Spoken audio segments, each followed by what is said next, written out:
നന്ദി, നന്ദി. രാത്രി പുലരിയിലേക്ക് നടന്നടുക്കുന്ന യാമത്തിലാണ് ഈ കുറിപ്പ് എഴുതുന്നത്. നാളെ പുലർന്നാൽ എൻ്റെ പിറന്നാളാണ്. ജീവിതത്തിലെ ഏറ്റവും സന്തോഷകരമായ കാര്യങ്ങളിലൊന്ന്.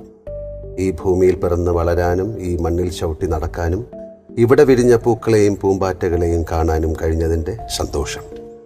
പുഴയിൽ കുളിക്കാനും ഉദയാസ്തമയങ്ങൾ അനുഭവിക്കാനും ഒരുപാട് നല്ല മനുഷ്യരുമായി ഇടപഴകാനും കലകൾ ആസ്വദിക്കാനും കഴിഞ്ഞതിൻ്റെ ആഹ്ലാദം. ഒപ്പം ദുഃഖവുമുണ്ട്. നാളെ പുലരുമ്പോൾ ഈ സുന്ദരമായ ഭൂമിയിൽ എനിക്ക് അനുവദിച്ചതിൽ 1 വർഷം കൂടി കഴിഞ്ഞിരിക്കുന്നു. ദൂരം കുറഞ്ഞു വരികയാണ്. ഈ പിറന്നാൾ തലേന്ന് എനിക്ക് എന്നിലേക്ക് മാത്രമേ നോക്കാനുള്ളൂ. അങ്ങനെ നോക്കിയിരിക്കുമ്പോൾ സന്തോഷത്തെക്കാളും അത്ഭുതത്തെക്കാളുമെല്ലാം എൻ്റെ ഉള്ളിൽ നിറഞ്ഞു കവിയുന്നത് നന്ദിയാണ്. ആരോടൊക്കെയോ ഉള്ള നന്ദി, എന്തിനോടൊക്കെയോ ഉള്ള നന്ദി. പറഞ്ഞാൽ തീരാത്തത്ര, കൊടുത്താൽ തീരാത്തത്ര. കേരളത്തിലെ ഒരു മധ്യവർഗ കുടുംബത്തിൽ അസാധാരണമായ സാഹചര്യങ്ങളൊന്നുമില്ലാതെ ജനിച്ച എനിക്ക് ഇത്രയൊക്കെ തന്നത് ആരാണ്?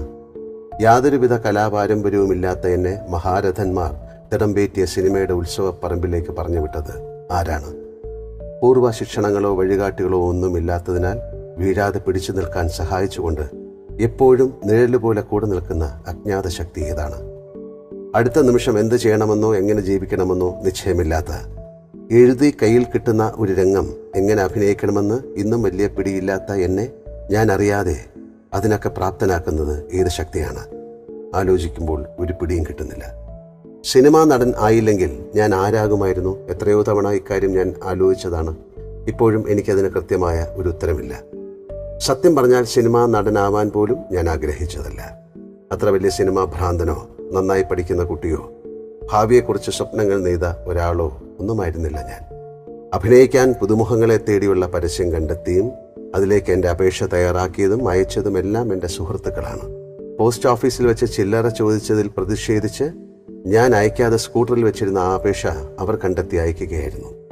ആ ഇൻ്റർവ്യൂവിൽ ഫാസിൽ എന്താണ് എന്നിൽ കണ്ട ഗുണം എന്നും എനിക്കറിയില്ല.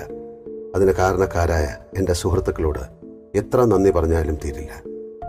എൻ്റെ അനാകർഷമായ ശരീരത്തിലും മുഖത്തിലും നോക്കി ഒരു നടനുണ്ട് എന്ന് തിരിച്ചറിഞ്ഞ ഫാസിലിന്, എൻ്റെ പാച്ചിക്കായ്ക്ക് എത്ര നന്ദി ഞാൻ പറയണം. 3.5 പതിറ്റാണ്ടിലധികം ഒരേ മേഖലയിൽ ഒരേ വഴിയിൽ സഞ്ചരിക്കുക എന്നത് അത്ര എളുപ്പമുള്ള കാര്യമല്ല. പ്രത്യേകിച്ച് കല പോലുള്ള മത്സരാധിഷ്ഠിതമായ മേഖലയിൽ. എൻ്റെ സ്വന്തം പ്രയത്നം കൊണ്ടാണ് ഞാൻ ഈ മേഖലയിൽ മേൽവിലാസം ഉണ്ടാക്കിയതും അത് നിലനിർത്തിയതും എന്ന് പലരും പറയുന്നത് കേൾക്കാറുണ്ട്. അത് എത്രമാത്രം ശരിയാണെന്ന് എനിക്കറിയില്ല. എൻ്റെ കാര്യത്തിൽ ശരിയല്ല. എത്രയോ മനുഷ്യരുടെ കൈകൾ ചേർന്നാണ് എന്നെ ഇന്ന് ഞാൻ നിൽക്കുന്ന ഉയരങ്ങളിലേക്ക് എത്തിച്ചത്. അതിലെനിക്ക് വേണ്ടി എഴുതിയ എഴുത്തുകാരുണ്ട്, സംവിധായകരുണ്ട്, എൻ്റെ മുഖത്തേക്ക് വെളിച്ചം പിടിച്ചു തന്നവരുണ്ട്, എൻ്റെ കൂടെ നടിച്ചവരും മുഖത്ത് ചായം തേച്ചവരും വസ്ത്രങ്ങൾ തീർത്തവരും എനിക്ക് ഭക്ഷണം വിളമ്പിയവരും എന്നെ ചികിത്സിച്ചവരും എൻ്റെ സിനിമയുടെ ചിത്രങ്ങൾ പാതിരാത്രി ഉറക്കമൊഴിച്ച ചുവരുകളിൽ പതിച്ചവരുമുണ്ട്. എൻ്റെ അഭിനയം കണ്ട് കൈയടിച്ചവരും എന്നെ ആരാധിക്കുന്നവരുമുണ്ട്. ഇവരിൽ ഒരാളില്ലായിരുന്നെങ്കിൽ എൻ്റെ ഉയരം ഇപ്പോഴുള്ളത്ര ഉണ്ടാവില്ലായിരുന്നു എന്ന് ഞാൻ വിശ്വസിക്കുന്നു. അവരാണ് എന്നെ താങ്ങി ഉയർത്തി നിർത്തിയിരിക്കുന്നത്. നിങ്ങൾ കാണുന്നില്ലെങ്കിലും ഞാൻ അവരെയൊക്കെ കാണുന്നുണ്ട്.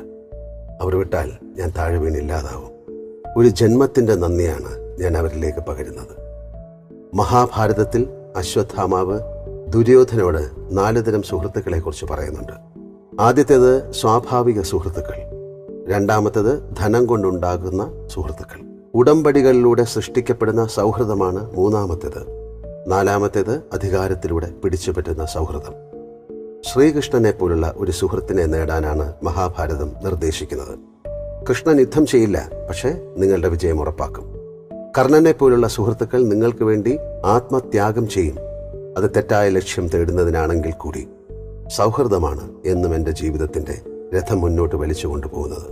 അവയിൽ ചിലത് സ്വാഭാവികമായതും ഉപാധികളില്ലാത്തതുമായ സൗഹൃദങ്ങളാണ്. ഒന്നും നേടാൻ വേണ്ടിയല്ല അവർ എന്നെ സ്നേഹിക്കുന്നത്. ഒന്നും പ്രതീക്ഷിക്കാതെയാണ് അവർ എൻ്റെ ഒപ്പം നിൽക്കുന്നത്. ഒറ്റയടിപ്പാതകളിലൂടെ പോകുമ്പോൾ തിരിഞ്ഞു നോക്കാതെ മുന്നോട്ട് പോകാൻ എനിക്ക് ധൈര്യം തരുന്നത് അവരാണ്. അഥവാ ഞാൻ വീണുപോയാലും അവരുടെ കൈകളിലേക്കായിരിക്കും. അവരുണ്ടാകും എഴുന്നേൽപ്പിച്ചു നിർത്താൻ. ആ സുഹൃത്തുക്കൾക്ക് എങ്ങനെയാണ് നന്ദി പറയേണ്ടത്? അവർക്ക് വേണ്ടി ഈ ജന്മം മാത്രമേ എനിക്ക് പണയം വയ്ക്കാനുള്ളൂ. 56 വർഷത്തെ ജീവിതയാത്രയിൽ ഏതൊക്കെ അവസ്ഥകളിലൂടെ എൻ്റെ ഈ ശരീരം കടന്നുപോയി. ജോലിയുടെ ഭാഗമായി എന്തെല്ലാം ഭാവങ്ങളെ ഞാൻ ഇതിലേക്ക് സ്വീകരിച്ചു. അവ നൽകിയ സഹനങ്ങൾ ഞാൻ ആരോടും പങ്കുവച്ചിട്ടില്ല. കാരണം അത് ഞാൻ മാത്രം അനുഭവിക്കേണ്ടതാണ്. ഏതെല്ലാം ദേശങ്ങൾ, ഭക്ഷണങ്ങൾ, അത്യധ്വാനങ്ങൾ എല്ലാം കഴിഞ്ഞും എല്ലാം സഹിച്ചും എനിക്ക് വേണ്ടി നിലകൊള്ളുന്ന ഈ ശരീരം എന്ന അത്ഭുതം, മനുഷ്യന്റെ ഏറ്റവും വലിയ സമ്പാദ്യം, ഒരു നടന്റെ ഏറ്റവും പ്രധാനപ്പെട്ട ഉപകരണം, അതിനോട് ഞാൻ ഹൃദയം കൊണ്ട് നന്ദി പറയുന്നു. ആയുർവേദം പറയുന്നത് മനുഷ്യന്റെ എല്ലാം പ്രപഞ്ചത്തിന്റെ സൂക്ഷ്മധാതുക്കളുടെ ഭാഗമാണ് എന്നാണ്. അങ്ങനെയാവുമ്പോൾ എന്നെ നിലനിർത്തുന്നത് പ്രപഞ്ചമാണ്.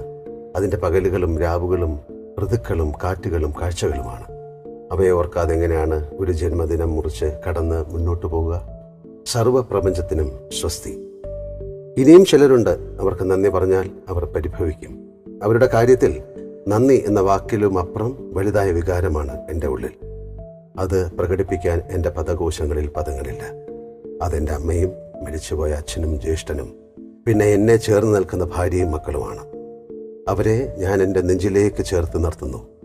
അവിടെ കാതമർത്തിയാൽ അവർക്ക് കേൾക്കാം എൻ്റെ ഉള്ളവും അവരോടുള്ള ഭാവത്തിൻ്റെ, സ്നേഹത്തിൻ്റെ, പ്രണയത്തിൻ്റെ ഉൾക്കടലിരമ്പവും. നന്ദി എന്നതാണ് മനുഷ്യന് ജീവിതത്തിൽ ഏറ്റവും അധികം വേണ്ട ഗുണം എന്ന് ഞാൻ വിശ്വസിക്കുന്നു. നന്ദി എന്നതൊരു വാക്കല്ല, അതൊരവസ്ഥയാണ്. ഒരുപാട് കാര്യങ്ങൾ കൂടിച്ചേർന്ന് അവയുടെ കൂടെ സഹായത്താലാണ് നാം നിലനിൽക്കുന്നത്. ആ ബോധമാണ്, ആ അവസ്ഥയാണ് നമ്മെ നന്ദിയിലേക്ക് എത്തിക്കുന്നത്. ഉള്ളിൽ ഈ പ്രപഞ്ചത്തോടൊക്കെയും നന്ദി നിറയുമ്പോൾ നാം ഫലങ്ങൾ നിറഞ്ഞ ഒരു വൃക്ഷത്തെപ്പോലെ കുനിഞ്ഞു പോകുന്നു. അങ്ങനെ കുനിഞ്ഞ് മണ്ണിലേക്ക് നോക്കി നടക്കുമ്പോൾ കാണാം നമുക്ക് മുമ്പേ നടന്നുപോയ മഹാന്മാരുടെയും എല്ലാറ്റിനെയും നിയന്ത്രിക്കുന്ന കാലത്തിൻ്റെയും കാൽപ്പാടുകൾ. അപ്പോൾ ഞാൻ തിരിച്ചറിയുന്നു, അവയ്ക്ക് മുന്നിൽ ഞാൻ ആര്? ഏത് നിമിഷവും ചതഞ്ഞു പോകാവുന്ന പുൽക്കൊടി. പ്രിയപ്പെട്ടവരെ, തന്നതിനെല്ലാം നന്ദി, തരാത്തതിനും, പറഞ്ഞ വാക്കുകൾക്ക് നന്ദി, പറയാത്തതിനും, ഒപ്പം നടന്നതിന് നന്ദി, ഉപേക്ഷിക്കാത്തതിനും. സ്നേഹപൂർവം, മോഹൻലാൽ. അപ്പം ഇതാണ് ലാലേട്ടൻ്റെ ഗ്രാറ്റിറ്റ്യൂഡ് ജേണൽ. അപ്പം ഞാനും ഇതേപോലെ തന്നെ ഗ്രാറ്റിറ്റ്യൂഡ് ജേണലൊക്കെ എഴുതാറുണ്ട് കേട്ടോ. അപ്പോൾ ഇതിനെക്കുറിച്ച് ഞാനൊരു വീഡിയോ തന്നെ ചെയ്തിട്ടുണ്ട്. എന്താണ് ഗ്രാറ്റിറ്റ്യൂഡ് ജേണൽ, എപ്പോഴാണ് ഇത് എഴുതേണ്ടത് എന്നുള്ളതും എങ്ങനെ എഴുതണം എന്നുള്ളതൊക്കെ ഞാൻ ഫുൾ വീഡിയോ ആയിട്ട് ചെയ്തിട്ടുണ്ട് കേട്ടോ, ഒരു ലോങ് വീഡിയോ. അപ്പോൾ ഒന്ന് കണ്ടു നോക്കാം, ഞാൻ ലിങ്ക് ഇവിടെ കൊടുക്കാം. താങ്ക്